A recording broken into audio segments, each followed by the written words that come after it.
Hello everybody and welcome to the ultimate guide for my Frozen Orb and Fireball build.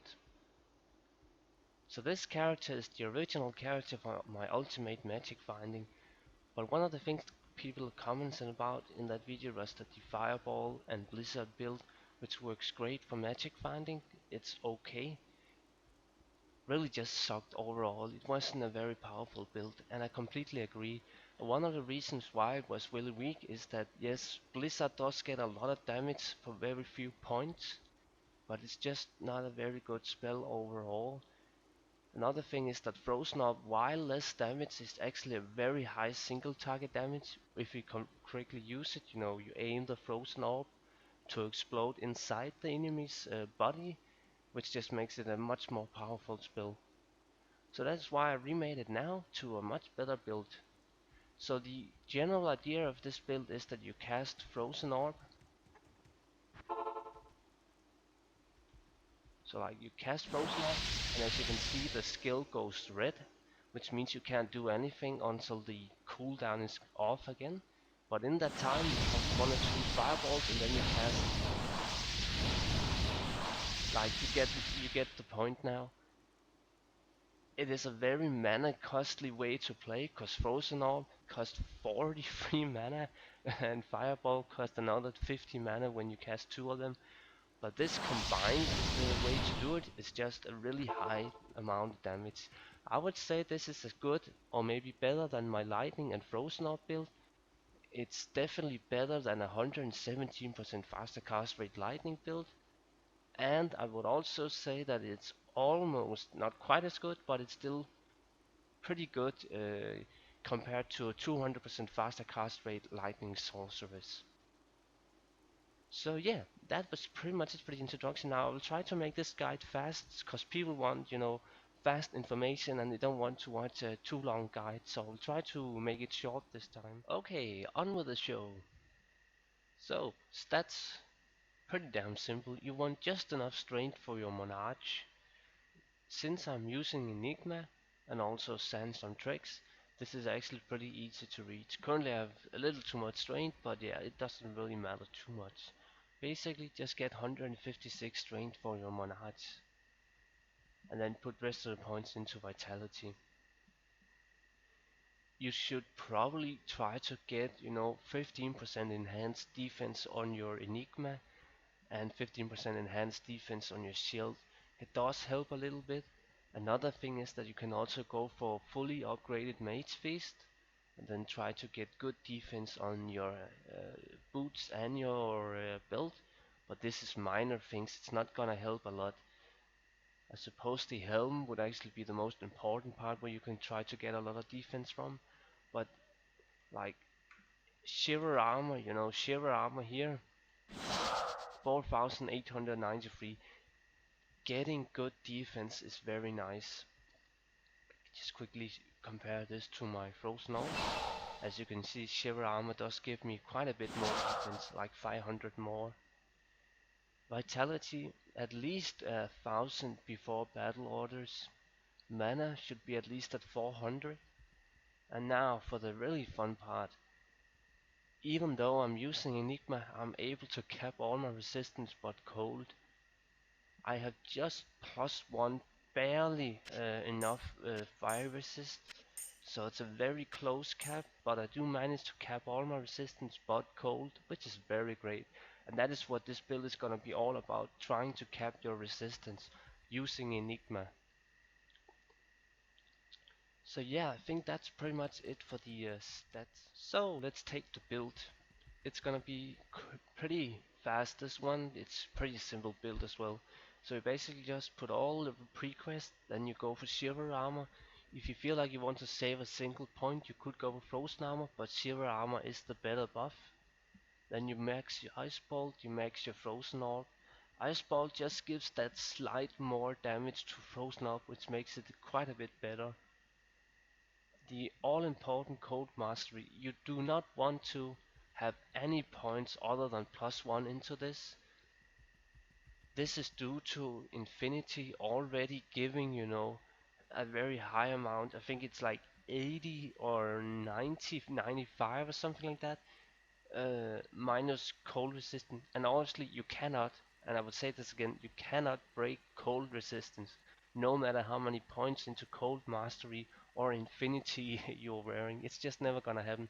So only put 1 point into cold mastery, and obviously max frozen orb.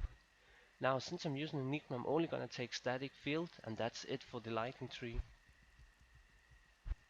And the fire enchant is completely optional, but I do want to think I can actually do it in the town. So as you can see here, 943 to 6,394. Bam! It just gets that nice little buff. You know, it's not a lot, but it's still cool to buff your merc. And obviously, besides the damage, it also gets fire damage, and I suppose that's a good element to have. And then attack bonus, which is always great.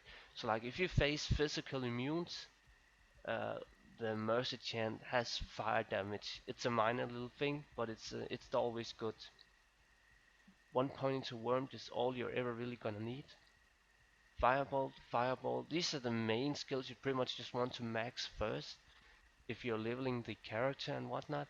And then very important here is that you do not max Fire Mastery until you have maxed Ice Bolt and Frozen Orb, in my opinion. But obviously, if you feel like you want, more fire damage, you can choose to not max Ice Bolt and then go for Fire Mastery. But as long as you max, obviously, Firebolt and Firebolt first, because Fire Mastery is weaker than the synergy from Firebolt. And yeah, just get Meteor in the pre-quest. And that's pretty much it for the build. It's pretty simple, but it just works so brilliant having two elements like fire and cold together. So, time for the gear. And it's definitely gonna be controversial, and I'm sorry about the clickbait title, but having Enigma on a Sorceress is just so controversial, and I even went with Sandstorm tricks. But yeah, let's cover why I choose these two weird items here. So for pretty much all my sorceress builds, I have never ever used Enigma on any one of them. Just because, well, look at this beautiful armor here, Chains of Honor. It gives the same plus skills, and it gives amazing amount of resistance. It even has some strength, then it has the damage reduction, which Enigma also has. And then it even has, some magic find, and the same amount of defense pretty much and so forth. It's just wow, this armor is great for sorceresses. But as you saw earlier, my resistance are almost capped without using Chains of Honor. So why would I need the resistance? And that is why we went with Enigma. Finally, I made a build where I can actually use Enigma for a sorceress. I'm happy about it. So again, Mage Feast and Arak, these are not just mandatory, you have to use them pretty much, they are the only other options, just for the faster cast rate and whatnot. One Stone of Jordan, or two Stone of Jordans, if you can afford a really good faster cast rate amulet. If you have a one that is like a 210, so you only need a 210, you don't need a 220, that is a better option than this ring here, which actually also a pretty good stat. Look at all the lightning and fire resistance. But a 210 amulet is better than this one, because then you can also use another Stone of Jordan. But yeah, that's a minor little thing, I suppose. And honestly, getting a 210 amulet is way too costly. So, Sandstorm tricks. These are great for poison resistance. As you can see, my poison resistance almost goes into the minus part, even without counting spirit. So the poison resist is covered, so I don't have to use any poison resist small charms. The strength and vitality almost gives as much health as Aldurs boots, so Aldurs boots would be ideal on this build, but the strength is, some vitality I don't have to put into points there, and then the vitality is like 30 life or something like that. And then another little cool thing is that I get a lot of defense, which always helps with Shiver armor, and then I even get 20% faster hit recovery. And since I'm aiming for the 16th, 60 breakpoint, So I only get 55 here. And for my normal builds, I would just put one small charm that has 5% faster hit recovery and some resistance or whatever. But with this 20% extra, I don't have to use a small charm that has faster hit recovery, which means I get 16 life, 20 more life more, whatever, which actually means I get more life from these boots here than I get from Aldurs boots, if that makes sense. Because Aldurs boots, they are, the boots I always recommend to use, but these will give more life in this specific case. So that is why we use Sandstorm Trick. Now, Modep's Phantom.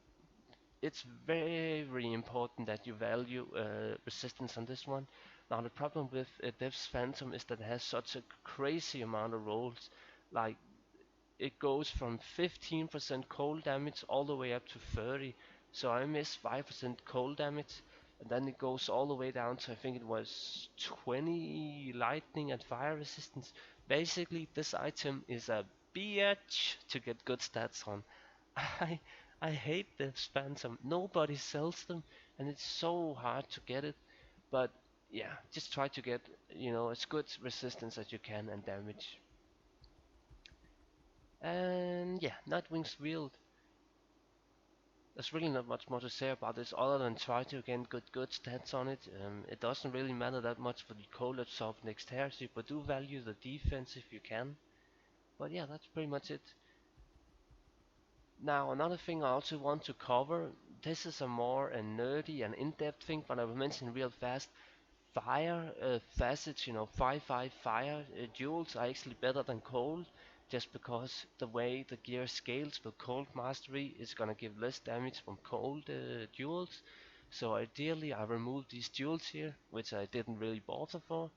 But yeah, use fire jewels in the items. It does hurt the resale value if you're gonna sell them later on, because most people would just want cold jewels in them. But if you really want to get nerdy about things, you need to go with fire facets in your items. Link in the description below for all the information why I'm talking about this little specific thing here. Please read that guide if you want to know more about it. Now, Enigma. Finally, we get to use Enigma on a Sorceress build.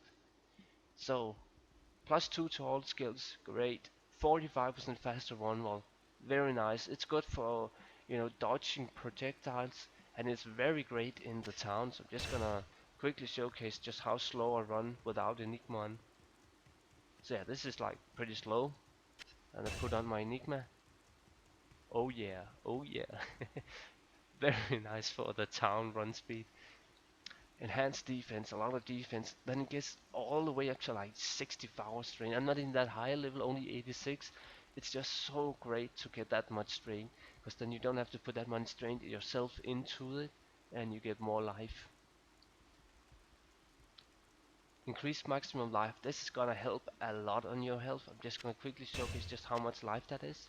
So that's like 200 life after battle orders, which is amazing. Really, really great. Damage reduced by 8, that's slightly chance of honor, just a great thing. 4 life after each kill. Very overlooked stat, but that is actually very great. So say you kill, let's say 5 mobs, you can, you get, I don't know, 50 life back. Really, really great way to get passive regen. Then it goes 15% damage taken goes to mana. Decent enough stat, it's not that great. And then obviously it has a massive amount of magic find, which is always fun for no general gameplay. But yeah, I'm just so happy about finally getting to use Enigma on a Sorceress build, because clearly it is the better option. But one of the problems with Enigma is that it doesn't have any faster cast rate, and that is why for most of my builds I always want to use Viper Magic that has been upgraded. But yeah, since I don't need the faster cast rate, this is it. This is the armor. But yeah, that was pretty much it for the gear. I will just quickly go over my inventory now, this clip as well. I went with all fire skills just because that's what I had. It doesn't really matter what sort of skills you're gonna get.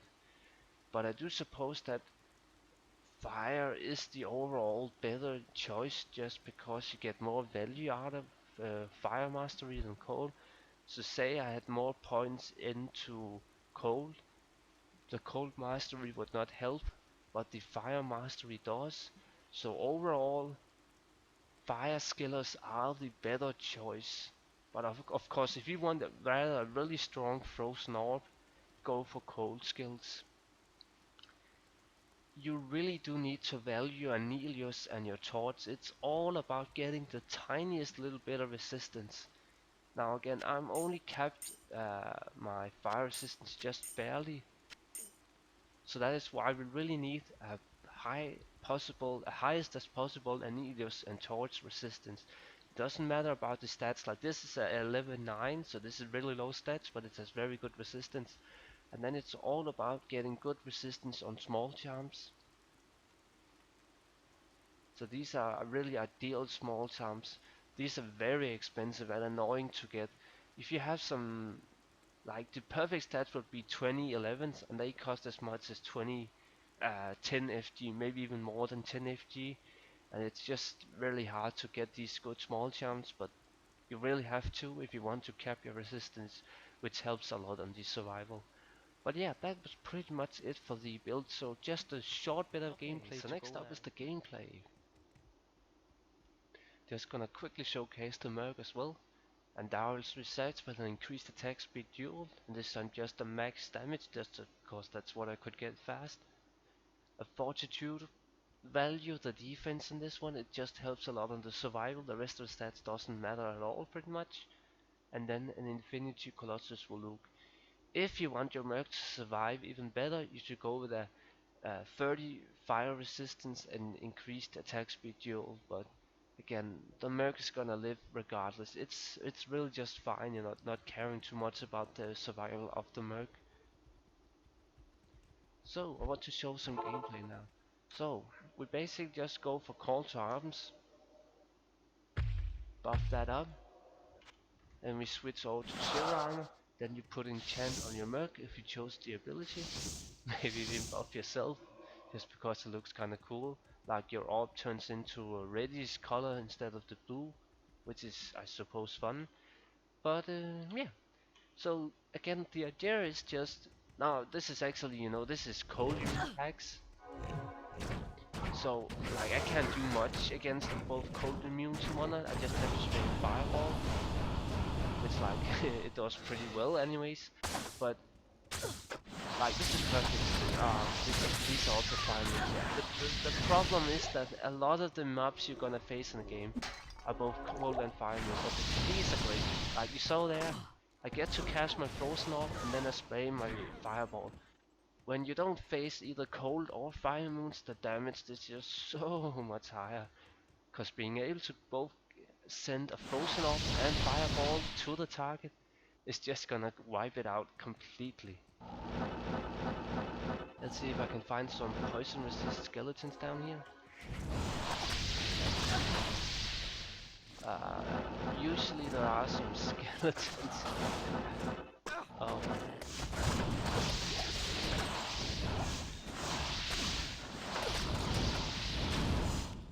But yeah, that's pretty much it for the build. Like it's just so fast damage if you don't face continuous cold and fire immunes, which granted is quite common, but it's just, even with cold and fire immunes, the damage is still there, just because a fireball alone is a lot of damage. Like fireball can go as much as like 20k or something if you max everything. Obviously you're not gonna get that much damage in this specific build, but the fireball damage is still pretty high. Even the meteor is almost 15k damage, which is enough to kill most things. But yeah, I think I will end it with that, trying to make the guide short this time. As always, feel free to comment if you have any questions at all, and as always, have a good one, and see you on the next video.